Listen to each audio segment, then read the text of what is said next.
Olá pessoal, bem-vindos à nossa aula de Geografia do nono ano. Gente, na aula de hoje vamos fazer o fechamento do capítulo 6, onde estamos estudando sobre a China, a importância da China e toda a parte histórica e geográfica da China. Na aula de hoje, com destaque para a Revolução Cultural. No ano de 1966, Mao Tse-tung ele lançou a chamada Revolução Cultural, onde ele incutiu na cabeça das pessoas, de muitos jovens, a importância dessa revolução cultural para os chineses. E daí ele vai consolidar sua autoridade dentro da China. E desta forma ele vai assumir o poder. Ele tirou do seu caminho todos os opositores políticos, todas as pessoas que não concordavam com seus pensamentos, com os seus ideais. Então ele tira todo esse povo do caminho e ele assume o poder e poderes absolutos dentro da China. Inclusive, ele tira um dos maiores opositores dele, que é o Deng Xiaoping, do caminho, e com isso ele consegue instalar o governo dele, que é um governo de poderes absolutos. Então, Mao Tse-tung ele dita as regras dentro da China.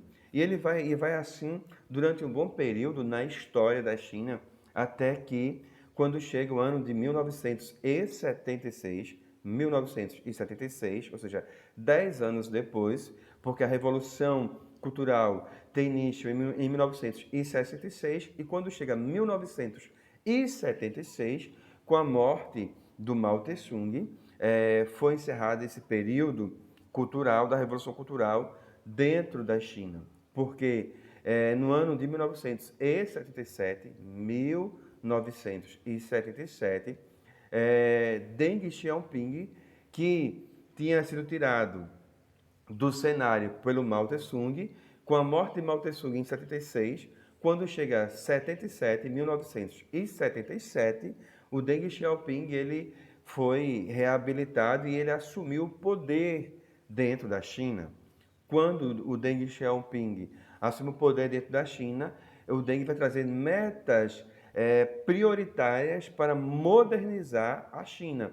Entre essas regras prioritárias era modernizar a agricultura, modernizar a indústria, a defesa nacional, a ciência, a tecnologia. Então, o Deng Xiaoping ele foi o grande responsável pela adoção, porque através do Deng Xiaoping, a China acabou adotando ao capitalismo, porque a China até então, antes do Deng Xiaoping, do governo de Mao, ela era totalmente socialista comunista, e daí quando o Deng Xiaoping assume o poder, então Deng Xiaoping vai se tornar o grande responsável pela adoção do capitalismo na China. E daí a China, no mundo atual, nós poderíamos dizer assim, sem dúvida nenhuma, que nos últimos 20 anos, a China ela cresceu, ela apresentou um crescimento extraordinário, um crescimento econômico muito importante, e daí esse crescimento que ela apresentou extraordinário foi entre 8 a 10% anuais, colocando a China no patamar que hoje é o segundo, tá?